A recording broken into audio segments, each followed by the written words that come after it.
Lau haizetara oihukatzea, zaren bezalakoa izan eta agertzea da. Ausart eta berezi izatea. Eta zaren guzti hori munduan partekatzea. Oihukatu, zabaldu, plazaratu. Lau haizetara, orain sarean ere.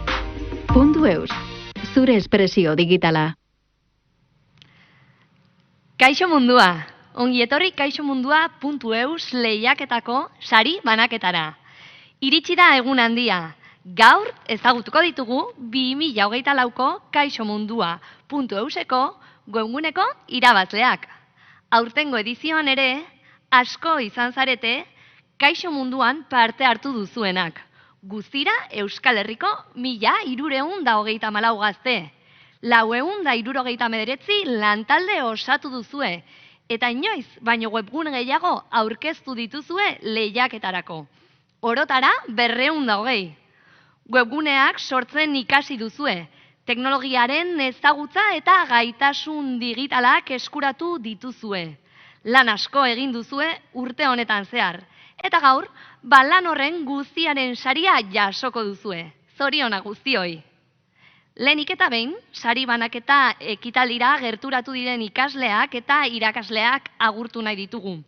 Ongi etorri eta haiekin da ere, Helene, ongi etorri Helene. Zer diote ikasleek? Kaixo Leire, ikusten duzun moduan, Orain bai, ez? Ointxe bai, barkatu onda mataute mikrue.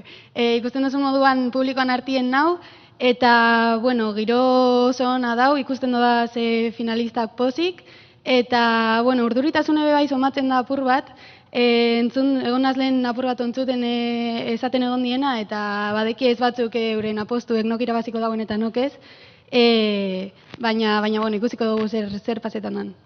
Bikain, Helene. Ezin dugu antzi ere sari banaketan ekitaldia etxetik edo eskolatik jarraitzen ari zaretenak. Ongi etorri zuei ere. Eta ezertan hasi aintzin, hitza luzatu nahi diot .euseko zuzendariari, Josu Gualinori, dakizuen bezala .eus bai da Kaixo Mundua lehiaketaren sortzailea. Lehiaketaren 5. edizioa da honakoa, ez da Josu? Eta aurten ere parte hartzea handitu duzue. Inoiz baino ikastetxe gehiagotara iritsi da Kaixo Mundua, zehazki 54 ikastetxera. Honek ez aldauka toperik? Espero ezetz. Gure helburua bai da Kaixo Mundua urtero hasten jarraitzea kuantitatiboki zu diozun bezala eskola gehiago, ikasle gehiago, usten dugu gaitasun digitalak beharrezko ditugula, gure gazteek behar dituzte, ez bakarrikan konsumitzaile digitalak izatea, gai izan behar dira sortzaile digitalak izateko, eta horretarako gero eta gehiago behar dira, ez? Eta kualitatiboki ere hasten jarraitu nahi dugu.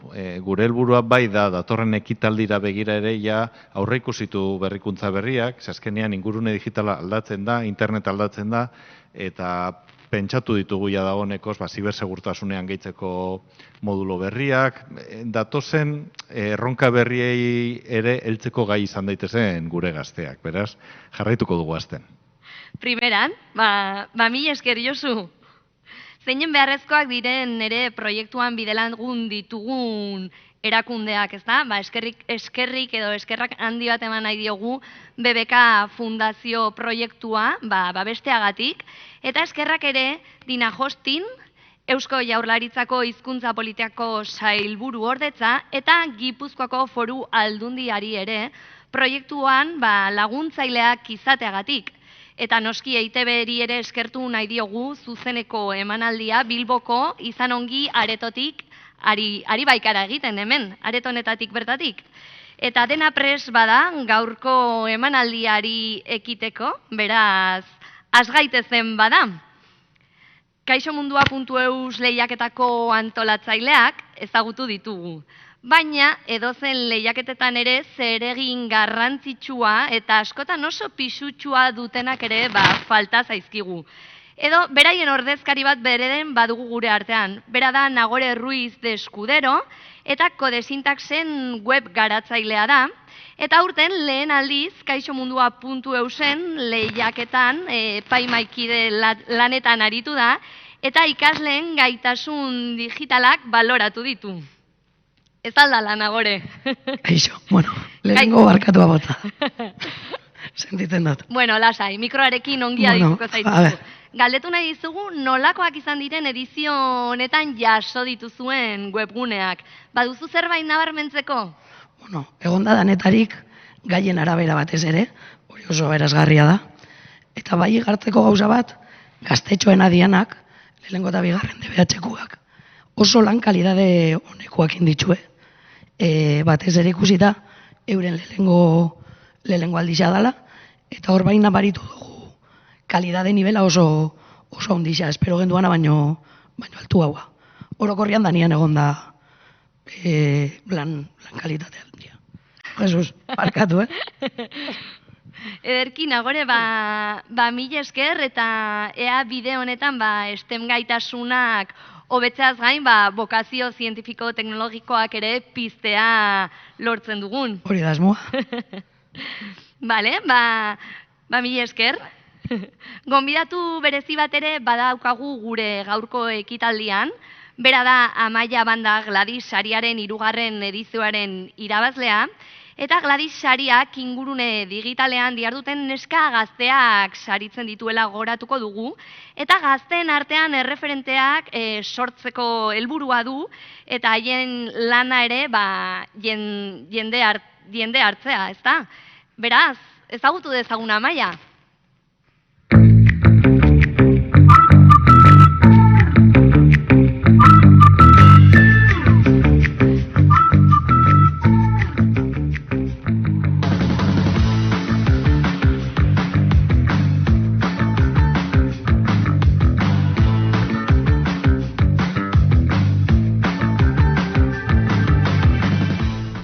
Ni matematikaria naiz, izatez, baina egia da, gradua bukatu nuenean oso teorikoa iruditu zitzaidala, eta bai behar nuela zerbait pixkat aplikatuagoa egin.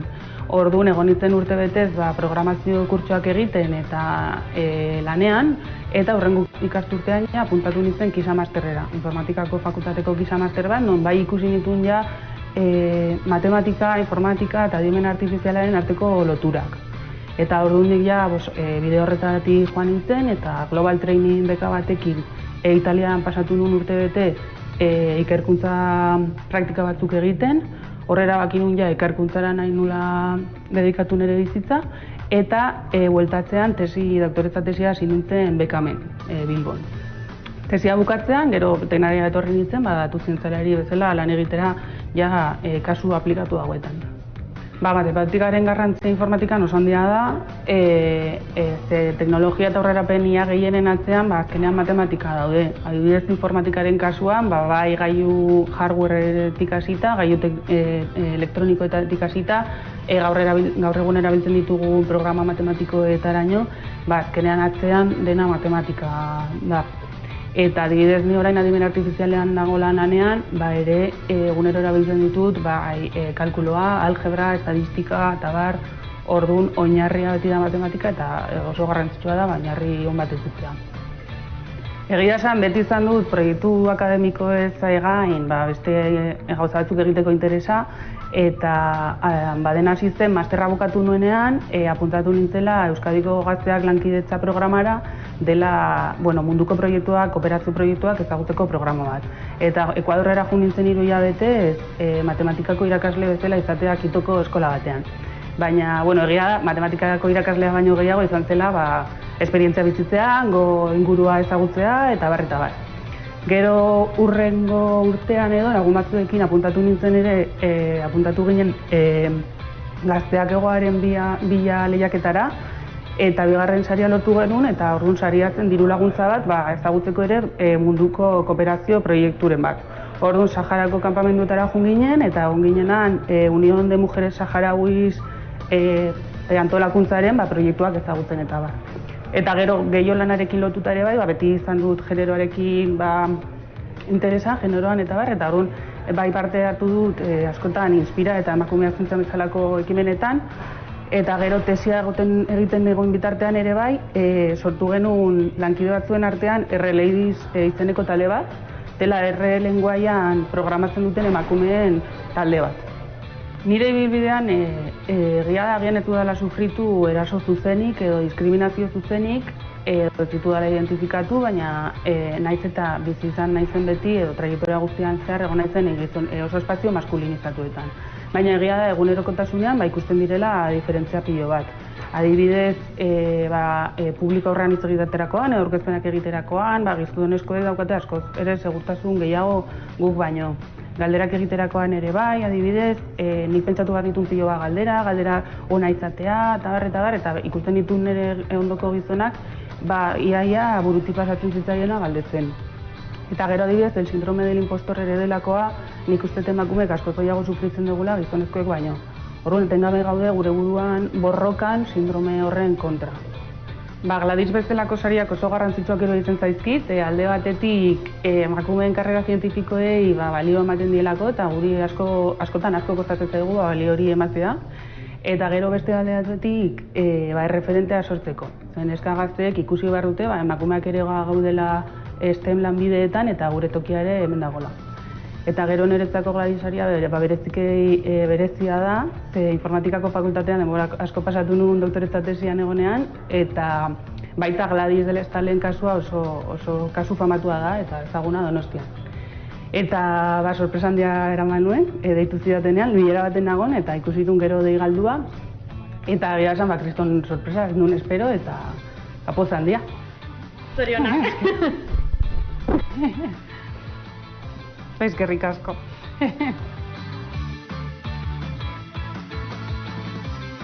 Momentu berezi honetan, eskerrak eman nahi dizkiot batez ere nire familia eta lagunei, apoio asko jaso dudalako beraien handik, eta baita nire trajektoria osoan nire bide lagun izan diren lankidei, egunero horregoteagatik.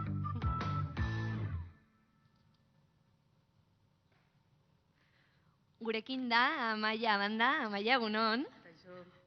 Matematika ikasi zenuen Bartzelonako Unibertsitate Autonomoan, ikasketa tekniko, zientifiko eta teknologikoak, maiz oso espazio maskulinizatua dira, baina matematika ikasketen kasua pixkot berezia da, aintzina emakumeak zirelako gehien bat, ikasketa hauek burutzen zituzenak, baina gaur egun emakumeen presentziak nabarmen gutxitu da, ezta? Zer dela eta? Azken finean, duela urte batzuk matematikako karreraren irteera bakarra zen iaia irakasle izatea. Eta orduan azkenean irakaskuntza, hezkuntza da oso emakumeekin lotutako irteera bat. Baina gaur egun matematikako karrerak ja irteera pilo bat ditu, adibidez hori ni bezala adimen artifiziala, edo software programatzaileak, edo finantzak, eta bar, eta orduan hasi dira gizon gehiago, mutil gehiago etortzen karrerara, eta parekatu da pixka bat. Eta zure ustez, Amaia, beharrezkoa dira Gladys saria bezalako ekimenak? Bai, oso beharrezkoak. Alde batetik esango nuke, emakumeen, arlo digitalean lan egiten dugun emakumeen balioa ikustarazteko, porque batzutan kostatu egiten zaigu guri ere gure lanari balioa ematea, eta gero ere erreferenteak sortzeko. Zen eskagaztek ikusi behar dute, emakumeak ere gaudela arlo digitalean. Mila esker, Amaia, jarrai dezagun ingurune digitalean diharduten emakume euskaldunen lana ezagutarazten. Zuri. Momentu honetan lehiakideak zaretenak, hortxe zaudete, bertzaldean, kirioak dantzan, segura aski, publikoan, armaian eserita, ikasle batzuk ere ikusten ditut, eta Heleneren gana joko dugu berriro, ea zer erraten digun. Kaixo, Leire, ointxe DBH bat eta bi kategoriakoen gana hurbildunaz, eta aratze, zuek kaixo mundua.eusen parte hartzen duzuen lehenengo aldia da? Ez, bigarrena. Bigarrena, orduen esperto batzuk zarie. Bueno. Eta aurten zelan bizi izan duzu esperientzia? Ondo, baina pixkat eukitugu arazo webgunea itekon. Ze arazo ekin duzu ez? Hasieran pixka kostan zitzaigun jartza WordPressa eta baino bestela ondo ongea. Oso ondo, eta aurten irabazteko aukerak ikusten duzu ez? Bai, nik uste bai. Oso ondo, ikusten duzu zer uste da bien ametik. Horrelako espiritua behar dugu. Bikain, kindi ezaiogun bada sariketari. Hasiko gara DBH lehendabiziko eta bigarren mailako kategoriarekin. Eta euren proiektuak azaltzeko bideoa grabatu dituzte ikasleek, eta aurrera ezagutu ditzagun protagonistak.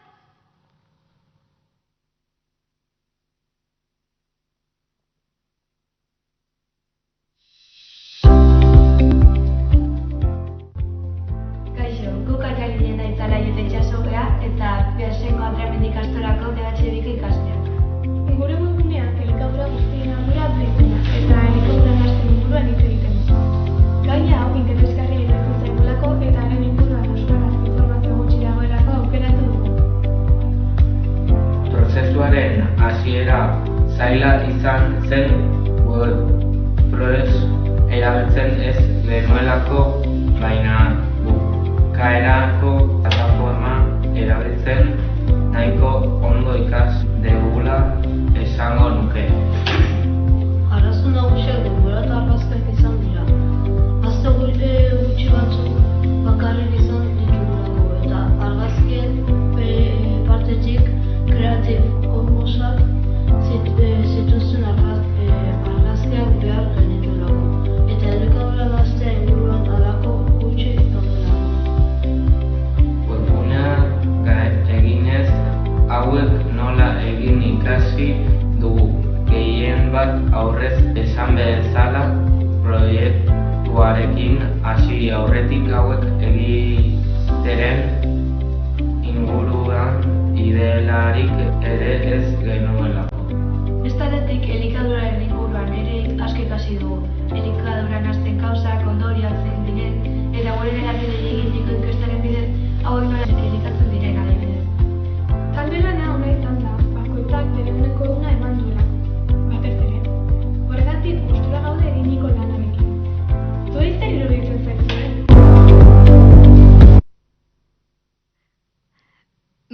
Bideoan aski ongi ikusi duzuen gixan, webgune horren izena da, elikaduraguztionardura.eus da, DBH bigarren mailako ikasleak dira, Beasaingo ikastolatik heldu dira, eta taldekideak dira Itxaso Muñoz, Katjalin Zurutuza, Alain Lasa eta Enaitz Boia, irakaslea berriz, Maria Lasa. Errana dizuet zorionak laukote, lan bikaina egin duzuela, eta bigarren talde finalista ezagutuko dugu. Hauek heldu dira ere Beasain ikastolatik, DBH bigarren mailatik, webgunearen izena da pantailaren parean.eus, taldekideak dira Mirari Altuna, Izaro Redondo, Cristina Oliveira eta Paola Kaniuka, eta irakaslea berriz Maria Lasa.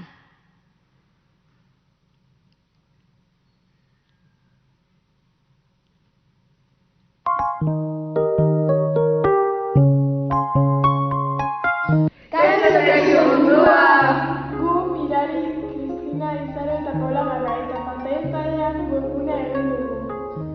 Webgunerako pantailen parean gaia aukeratu genuen. Gaia aukeratu genuen gaur egun gure adineko jendea egun osoa pantailaren parean ibiltzen delako eta hori ekiditeko helburua genuen. Horretarako webgunean gomendio batzuk jarri ditugu besteak beste. Prozesuan nahiko zaila izan da, izan ere gure lehenengo aldia izan zen, eta gauza asko genituen ikasteko. Hala ere, gogo handiz ekin genian erronkari eta oso gustura gare azken emaitzarekin. Webgunearen janzkaiaren inguruan adituak bihurtu gara, eta bestalde webgune bat egiten ere ederki ikasi dugu.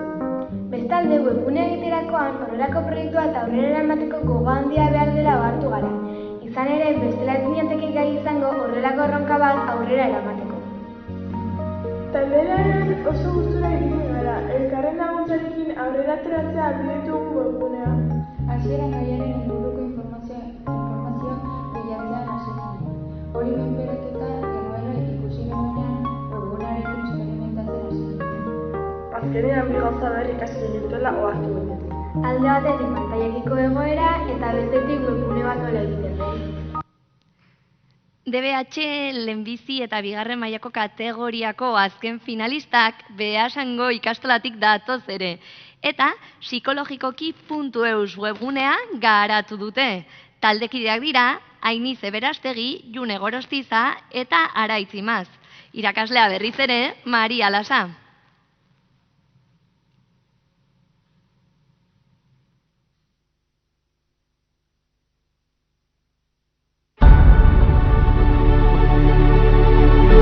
Psikologikoki.eus.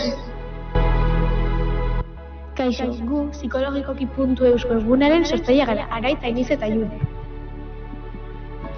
Guk gaia aukeratu dugu ingelesean gauza hauei buruz hitz egiten ibili garelako eta bestalde oso garrantzitsua dela iruditzen zaigulako arazo psikologikoei buruz ezagutza bat edukitzea.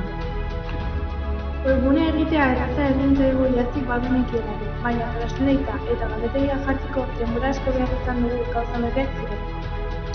Gainera, prozesua nahiko zaila eta nahiko estresagarria egin zaigu, batez ere denbora gutxi eduki dugulako Iruileko honetako proiektu bat izan delako eta ez guztian egiteko zen. Bestalde, geneukan denbora gutxian, gure gelakideak hainbat gauza ibili dira galdetzen, eta horrek ere denbora kendu digu, beraz etxetik ibili izan gara webgunea egiten. Webgunea eginez, translata eta galdetegia jartzen ikasi dugu gehien bat, beste guztia iaztik ikasita genuelako. Baina hala ere, iazkoa hobetzeko lagungarria izan zaigu. Talde lana ona izan da, naiz eta denbora gutxi eduki eta 3 pertsonako talde bat izan, denok parte hartu dugu guztian eta iruditu zaigu nahiko ondo atera dela webgunea.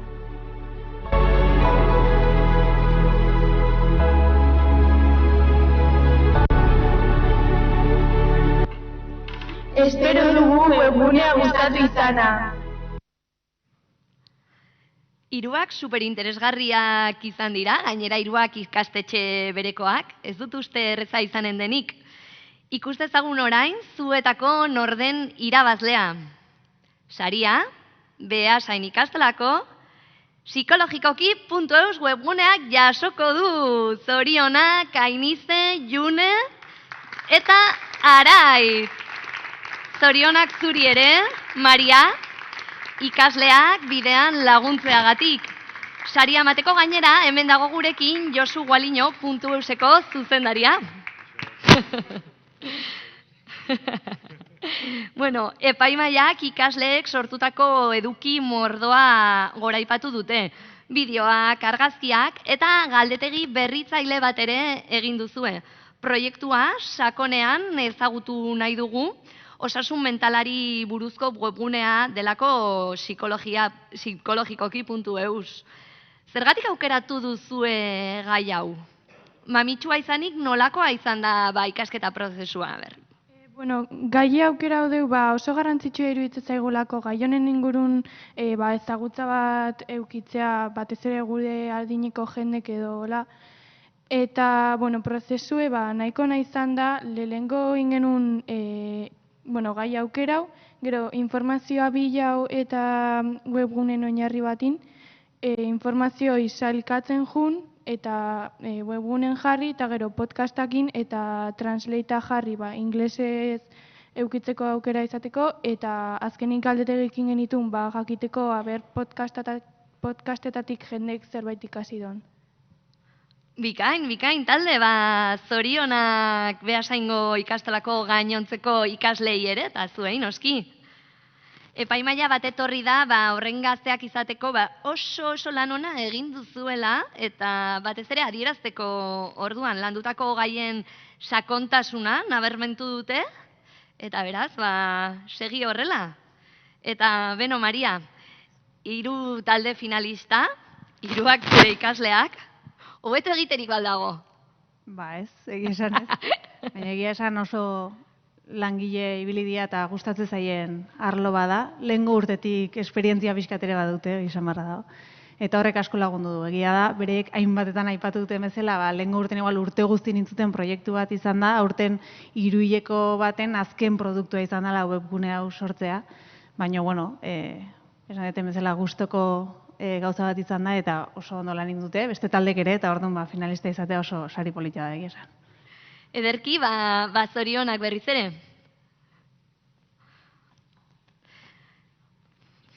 Oso ongi hartu lekua berriz ere, bikain.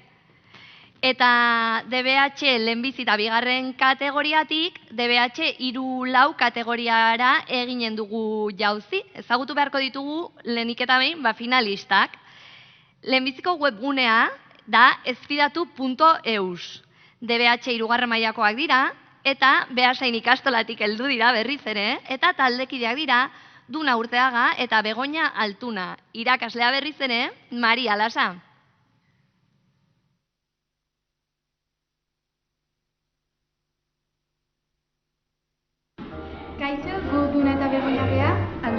ikaslek eta gaur gure webgunea jarriko dugu. Guk teknologia ikasgaian egin behar izan dugu gure webgunea, eta beraz, gaia horretara bideratu dugu. Iruditu zaigu gai egokia dela, izan ere, gazteok gaur egun sarean ditugun kontaktuen eta horiek sortzen dituzten arriskuen kontzientzia gutxi dugu. Eta hau aldatzeko, gai hau lantzea eta zabaltzea bai gure adinekoentzat baita haurrentzat erabaki dugu. Hasiera batean zaila izan zen webgunea untxitik hasi behar izan genuelako, baina ondo moldatu gara. Hasieran, akats batzuk izan bagenitu ere, aurrerago ikasteko balio izan digute. Lehen esan bezala, webgunea hutsetik egin izanak, atzetik dagoen lan guztia eta lan hau pazientziarekin eta txukuntasunez egin behar dela erakutsi digu. Baita webgune bateko detaile txikiek duten garrantzia ere. Beste guztia esan da, taleranean ondo ibili garela esan dezakegu. Lanan ondo antolatze jakin izan dugulako eta bata bestearen iritzia errespetatu dugulako.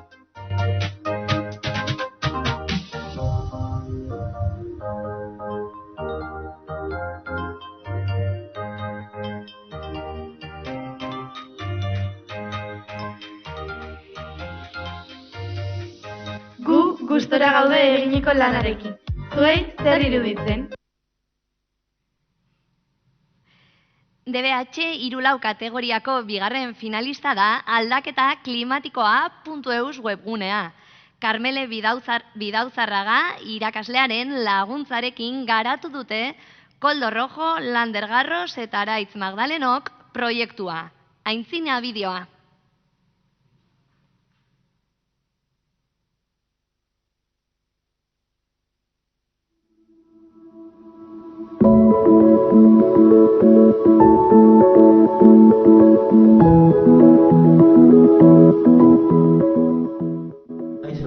Koldo, Lander eta Araitz gara.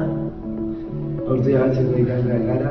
Eta aldaketa klimatikoari buruz web orri bat egin dugu. Orain webgunea erakutsiko dizuegu.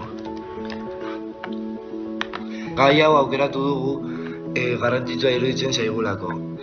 Bai planetarentzat, bai gizartearentzat. Zuzenean eragiten baitigu. Ere gai hau aukeratu dugu jendea kontzientziatu ahal izateko. Prozesu luzea izan da, baina asko ikasteko balio izan digu.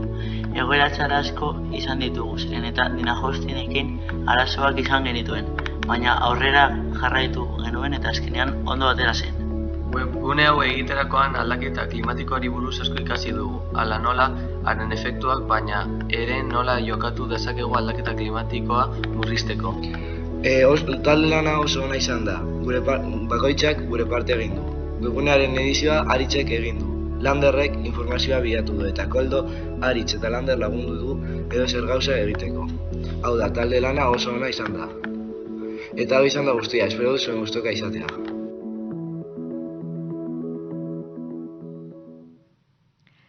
Ez dugu aipatu baina, Koldo, Lander eta Aritz DBH 3. mailako ikasleak dira eta Ortuellako ikastetxetik heldu dira. Bai?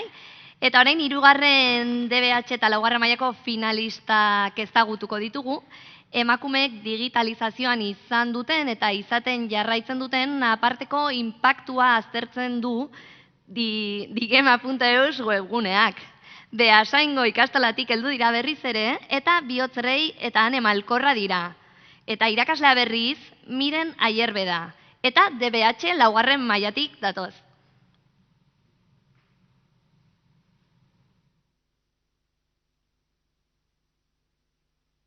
Kaixo, Guan eta Bihotzea. Eta kaixo mundua proiektun parte hartu dut dilema aurkeztu. Bueno, gaia aukera guen ze digitalizazio klasen bi emakume gaude. Eta digitalizazio darren emakumeak ez da aukerako gizonen euskarritasun hainen. Aurten prozesua errezagoa izan da aurreko bi urteetan parte hartu deulako eta webgunaren estruktura egiten ikasi deulako. Lehenengo klasen egindako lanak sartzen hasi ginen, historian zehar eta gaur egungo emakumeen lanak sartzen eta urtean zehar sortutako aplikazioak sartuz. Adibidez eskratzeko lanak eta app inventorrekoak. Etorkizunerako atal bat ere sortu dugu, adimen artifizialaren ibilbidea eta guk urte batzuk barru haren funtzionamendua, nolakoa den azalpen artikulu bat eginez. Informatika asko ikasi dugu, adibidez, ordenagailun estruktura eta atalak. Appak sortzen ikasi dugu, digitalizazioan parte hartuten emakumeak, haien ibilbidea, haien sorkuntzak eta bar, eta horrez gain gaien ingurun hausnartzen ikasi du. Talderan hona izan da laguna gelako eta oso ondo moldatzen gelako talderan. Errazin dugu lana eta egindakoa zatitu indegu. Plazer bat izan da urte ere bai parte hartzea. Eta eskerrik asko proiektuaren esaitza batikan, eta aukera matebatikan berriro ere baita. Eta DBH 3-4 mailako finalistak ezagututa, irabazlea zein den jakitera helduko gara oraintxe bertan. Eta irabazlea da Digema.eus. Zorionak! Gurekin da Vanessa Fernández, EITB Mediako kultura eta euskara zuzendaria. Digema.eus webgunearen egilei saria emateko.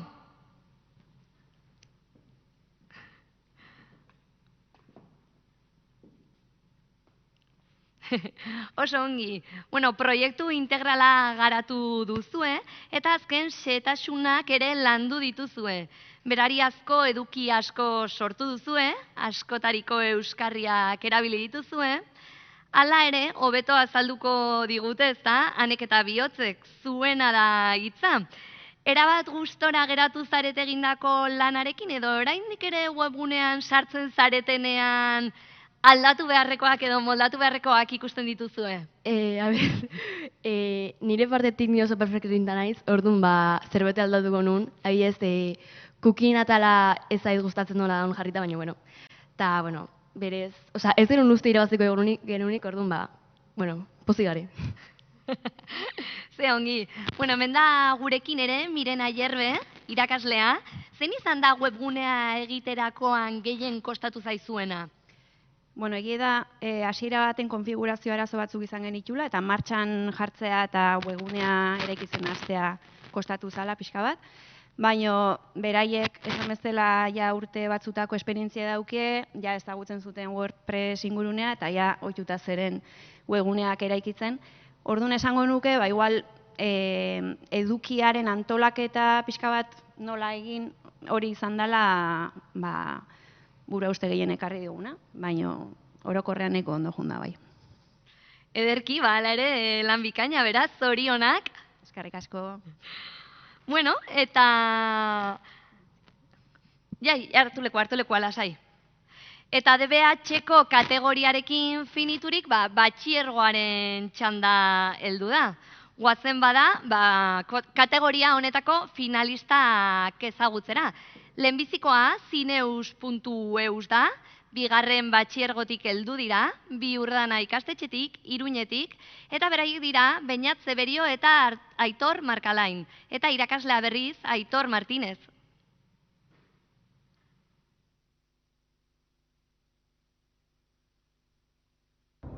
Kaixo, gu Aitor eta Beñat gara, Biurdanako ikasleak, eta gure webgunea da Zineus. Aukeratu dugun gaia gure webgunerako euskal zinema mundua izan da, eta gai hau aukeratu dugu batez ere biok asko gustuko dugulako zinema, eta baita ere uste dugulako Euskal Herrian zinema maila oso altua dagoela eta hori bultzatu behar dela. Gure web orrialdearen prestakuntzari dagokionez, lehenengo pausua izan zen gaia ondo zehaztea, eta zergatik egin nahi genuen hori. Eta gai horretatik abiatuta, logoa diseinatu genuen, eta, pixka bat orrialdearen struktura planifikatu genuen. Webgune hau eginez asko ikasi dugu, batez ere lan handia jarri egin dugulako honetan, webgunea zerotik eginez gero, benetan barrutik nolakoa den ikasi dugulako, eta honen detaile guztiak kontuan izan behar genuelako, hau egiteko. Elkarrekin lan egitea nahiko erosoa izan da, izan ere ondo planifikatu dugu bakoitzak zer egin bat zuen, eta hortik aurrera saio bakoitzan pixka bat helburuak jarri ditugu, eta gara helburu horiek betetzen, orrialdea bukatu arte. Zukutu.eus webgunea da bigarren finalista. Ikasbidea ikastolako ikasleak dira. Naroa Gartziandia, Markel Ibañez eta June Pedredo.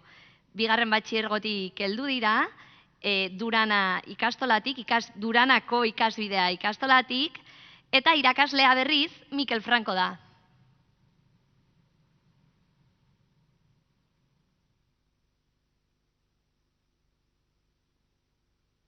Kaixo guztioi, gu ikasbide ikastolako bigarren batxilergoko ikasleak gara, Naroa Gartzean dia June Pedrero eta ni Markeli Bañet, eta gaurkoan gure proiektua aurkeztera gatoz, sukutu.eus.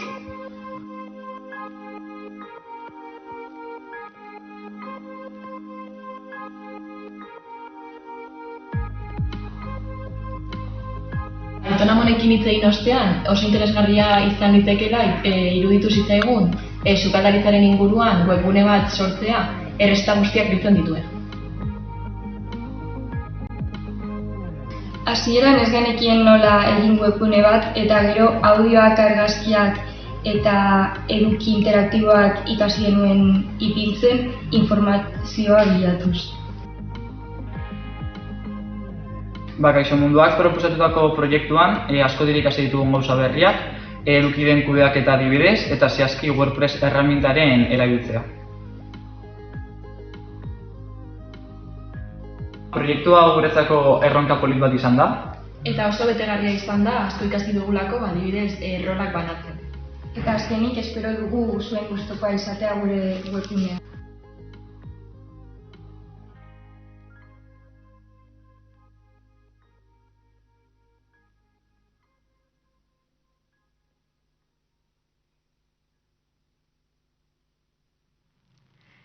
Eta batxilergoko 3. finalistak ezagutzeko tenorea heldu da. Bigarren batxilergotik heldu dira, IES Lekarozetik, eta haiek dira Oian Sarratea, Johar Mariezkurrena, Larra Ribeiro eta Paula Zabala, haien irakaslea Josune Baiarena. Aintzina bideoa.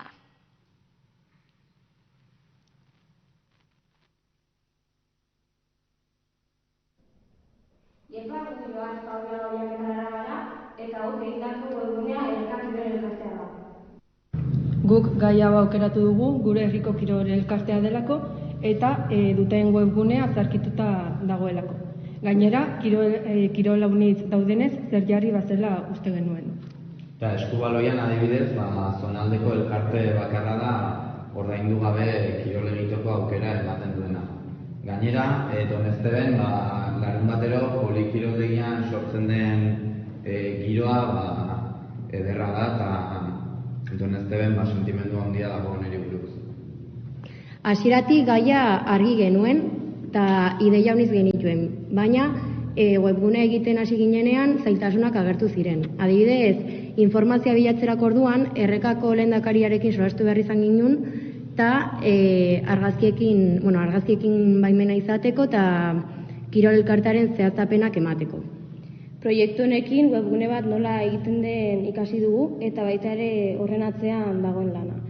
Baita ere edozein eduki edo argazki erabiltzeko baimenak izan behar direla ikasi dugu. Talde lanari dagokionez, modu orekatuan egin dugu lan eta taldeko giroa ona izan dela erran dezakegu.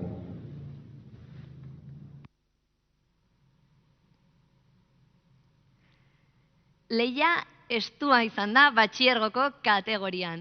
Eta irabazle bat aukeratzeaz gain, epaimahaiak aipamen berezi bat egina izan dio zukutu.eus webguneari. Gurekin ditugu Durana ikastolako Naroa Gartziandia eta June Pedrero epaimahaiaren aipamen bereziaren saria jasotzeko. Mikel Franco irakaslea ere, heldu da? Lehenik eta behin, eskerrak eman nahi dizkizuegu San Prudentzio astearen jaiegunak izan arren Bilbora etortzeagatik. Nagore Ruiz Eskudero, Kaixo Munduako epaimaikideak emanen dizue saria. Jaso duzu ikusten dut, bai. Epaimaiak dio, webgune oso dinamikoa garatu duzuela, diseinu erakargarriarekin, jolas bat ere txertatu duzue webgunean, zorionak hirukote. Azalduko diguzue zertan datzan webguneak? eta baita ere jolasaren ideia nondik irten da? Labur esan da, sukutu.eus euskal gastronomiari buruzko webgune bat da, baina ez da webgune ohiko edarrunt bat, azken finean helburu berezi bat duelako, sukaldaritza euskal kulturaren adierazgarri denean bilatu dugulako euskal kultura mundu osoan zehar edatzea, eta gainera munduan dauden jatetxe batzuk euskuragarri usteko modua izan litekela iruditu zitzaigun, eta baina beti ere Aitonamonen errezeta tradizionalak alde batera utzi gabe. Biziki interesgarria, Bueno, eta jolasarena esplikatuko duguzue? Jolasarena egin genuen entretenitzeko gehiago, eta normalean sartzen garenean webgune batean hartzen dugu behar dugun informazioa eta gero ateratzen gara. Orduan gehiago entretenitzeko eta horrela sortuko genuen jolasa. Bikain, oso ondo neskak, lan bikaina egin duzue. Mikel, San Prudentzio eguna apirilaren 28an eta maiatzaren 1 tarteko ikasleek aste osoa jai dute, hala ere hemen zaudete. Bilbon, nabarmentzekoa da ikasleen konpromezua, ez? Bai, bada nabarmentzekoa. Irakasle honare, bai, Irakasleok ere oporra dauzkagu, behintzat, Gasteizen. Baina bai, etortzeko irriketan zeuden, ez duen uste etortzekoak izango zirenik. Markel adibidez falta da, baina oporretan zeudelako, eta ezin izan dut horre, baina, bueno, ibili da egazkinak aldatzeko bueltatzen, ez gana, nahikoa da, gurekin, emango dizu oparia eta listo. Mikel, konta iguzu pixka bat, nola moldatu zarete Kaixo Mundua proiektua ikasgelan lantzeko? Bueno, egia esan ikasleak oso autonomak izan dira hasieratik. Nik lagundu nien martxan jartzen, webguneak, azaldu nizkien, bereik ez zuten ezagutzen WordPress ingurunea, ni ere ez naiz inolako espertoa. Baina, bueno, denon artean pixkat ikasi genuen, eta behin martxan jarri zela webgunea, bereiek guztiz era batean autonomak izan dira, harro egoteko modukoa da, beraien lana, zeren nik egiten ez dakizkidan gauzak txartatu dituzte, eta ideiak beraina dira guztiz originalak. Berazuk ere ikasi duzu, ez? Bai. Mila esker, hartu zuen tokia. Eta orain bai, ezagutu dezagun batxilergoko irabazlea. Eta irabazlea da Erreka Kirol Elkartea.eus webgunea. Zorionak!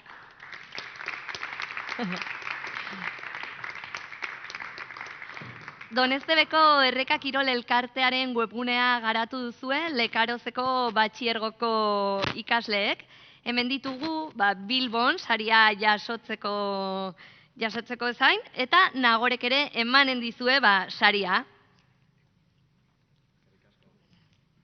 Bueno, nola bururatu zaizue Kirol Elkartearen webgunea egitea?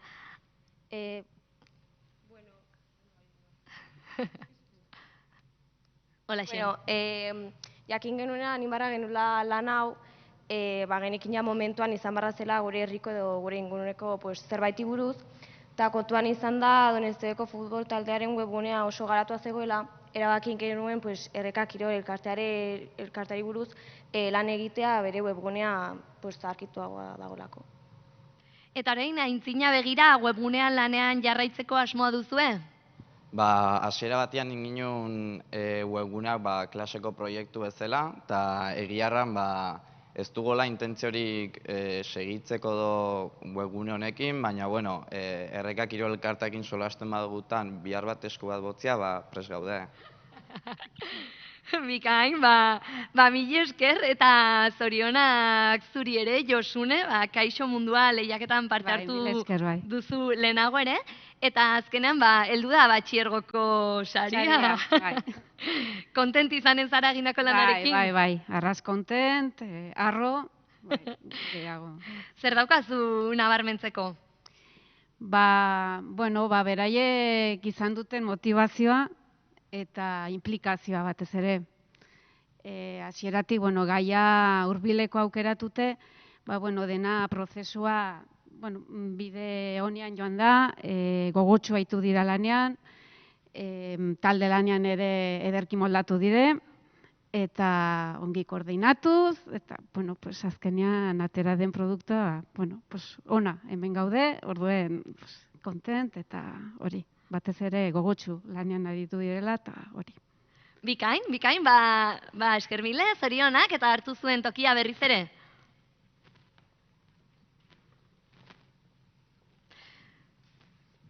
Eta batxiergoko sariketarekin finituta lanbide heziketako finalistak eta irabazlea ezagutzeko heldu zaigu. Kategoria honetan 2 finalista dugu, hortaz ezagutu ditzagun.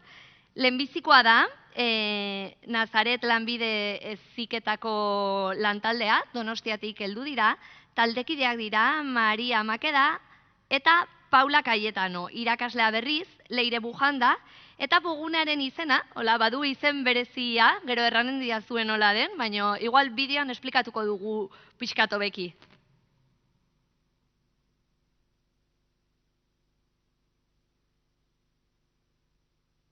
Kaixo, Maria Makeda eta Paula Cayetano gara, Nazaretiko marketing ikasleak, eta gaur gure web horri Combine with Style aurkeztuko dizuegu. Kaixo munduaren proposamena jakinarazi zigutenean, oso proiektu interesgarri zela iruditu zitzaigun ikasgelan ikasitakoa praktikan jartzeko. Gai operatzerako garaian oso erraza izan zen, behi gustatzen baitzitegun moda eta hori web horri batean transmititu nahi genuen. Gure nortasuna definitzen hasi ginen mundu art bat sortuz. Gure filosofia eta baloreak transmititzen dituena. Hortik aurrera webgunea sortu genuen. Prozesu horretan zailtasunak izan arren pixkanaka konpontzea lortu genituen. Proiektu honi esker WordPress tresna erabiltzen eta proiektu batean atzean dagoen lan guztiaren berri ikasi dugu. Bata bestearekin oso gustura lan egin dugu, bakoitzari ondoen ematen zaiona eginez. Gainera elkarren artean laguntzea garrantzitsua izan da emaitza hobeagoa lortzeko. Web horria 4 ataletan banatuta dago. Lehenik eta behin, web horriaren aurkezpen txiki bat eta bertan aurki daitekenaren laburpen bat egin genuen. Ondoren, gure buruzko atalean, gure historia eta ideia hori nola sortu egin zen azaldu genuen. Modaren atalean, azken joerak erakutsi eta aholkuak ematen dizkiegu erabiltzaileei. Eta azkenik, kontaktuaren atalean, formulario txiki bat egin genuen gurekin harremanetan jarri nahi duen edonorentzat. Eskerrik asko! Ongi ikusi duzue, combinewithstyle2.eus. Eta bigarren finalista da kaonbi.eus webgunea. Hauek Mondragon Goi Eskolako Politeknikoko ikasleak dira, eta Oian Gorrotxategi eta Peio Lapuente dira. Irakaslea aldiz, Gaizka Bellido da.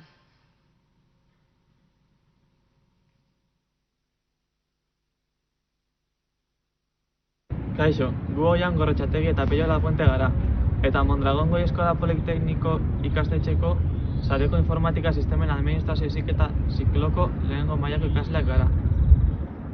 Gure webgunea Kaonbizineko elkarteak atuen harrera, zaintza, adopzio eta erreskatei buruzkoa da. Kaonbi elkartetik eskaera bat jaso genuen interneten bizibilidade handiagoa izateko eta pertsona gehiagora heltzeko aukera izateko. Ondorioz, borondatezko kolaboratzaile eta parte-hartzaile gehiago izatea lortu nahi da. Garapenaren prozesuaren lehen atala hasteko elkarterekin bildu eta beren ideiak batu genituen. Gero, edukiak nola antolatu eta garatu ondo pentsatu genuen. Proiektu honetan kolaborazio eraginkor bat nola planifikatzen eta burutzen den ikasi dugu. Honekin batera, gure gaitasun teknikoak trebatu egin ditugu. Taldelanean oso ondo konpondu gara. Hasieratik taldekide bakoitzaren zereginak ondo definitu dira. Estrategia honek gure lana oztopatu ditzaketen arazoak ekiditzea ahalbidetu du.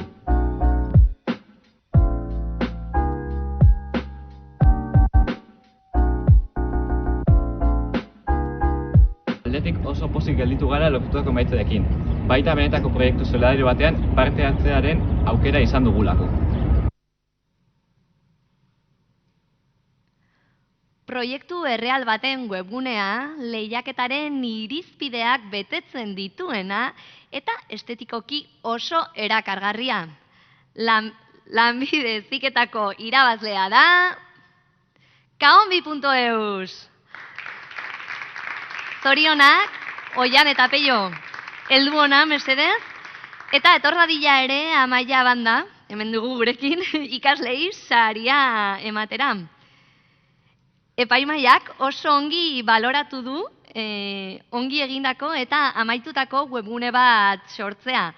Ongi diseinatuta eta proiektu erreal bat eta ingurune digitalera eramateko egindako alegina. Pozik egoteko modukoa da, ez? Jo, bai, gu ez ginen espero naino heltzea, baina, bueno, hemen gaude, así que, bai, gu gusto gelditu jaku nahiko ondo web horria, eta oso pozik gelditu gara emaitzarekin, así que, ondo. Zer da Kaonbi, azalduko diguzue pixkot proiektua? Bueno, ba, a ber, Kaonbi azkenan da Arrasateko katuen erreskate asoziazio bat, eta egiten dagoena da katuen koloniak kontrolatu egiten dauz pixkat, eta gero erreskatau egiten dauz aldauzen katuak, eta hortik zaindu egiten dauz norbait etorri arte bere bila, eta holan adoptza egiten dau. Eta holan daude kaleko katu gutxio. Bikain, mila esker, Bikote Kaixo Mundua proiektuaren helburuetako bat ere, bada, irakasleen gaitasun digitalak lantzea. Estrenikoz aritu zara webgunarekin, Gaizka? Zerotik hasi behar izan duzu zuk ere, ez da? Konta iguzu zure esperientzia pixko bat. Berez, ni sistema eragileen irakaslea, webgunen garapenan, bueno, esango nuke esperientzia gutxi dakotela, zerbitzariekin bai, montaketan eta implementazioan, baina niretzat hau izan da, ez dakit, hasiera puntu bat, ez da?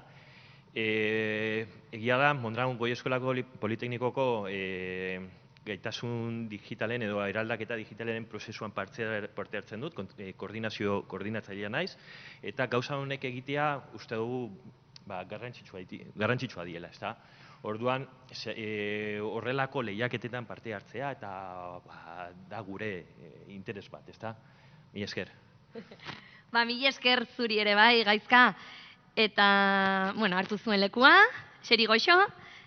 Eta, erran behar dizuet, dagoeneko ezagutu ditugula 2024ko kaixomundua.euseko lehiaketako irabazleak. Erran nahi dizuet guztiei berriz ere zorionak, baina hala ere amaitu aintzin, Heleneren gana joko dugu berriz ere. Zeren jakin nahi dugu, ikasleak kontent dauden edo nola diren? Bai, oraingoan batxilergokoen gana hurbilduko naz. Saria irabazi berri dozu, espero zen duen saria irabaztea? Egia erran ez, genuen esperantza, bino ez duen uste irauzko genuenik. Orduan sorpresa izen da zuentzat. Bai, sorpresa ona. Eta zelan ospatuko duzue oin saria irabaztea? Ez dakit, taldekik eta ere bai zerratzen duten, bino, ez dakit. Oso ondo, orduan pozik zauzie emaitzakin? Bai, oso konten. Oso ondo, ikusten duzu. Bai, ikusten dut, sekulako giro goixoa ikasleen artean, Helene. Ikasleak kontent, eta gu hau nitzez ere gehiago, orain bai, finitu da. Hauxe izan da kaixomunduan.euseko sari banaketa.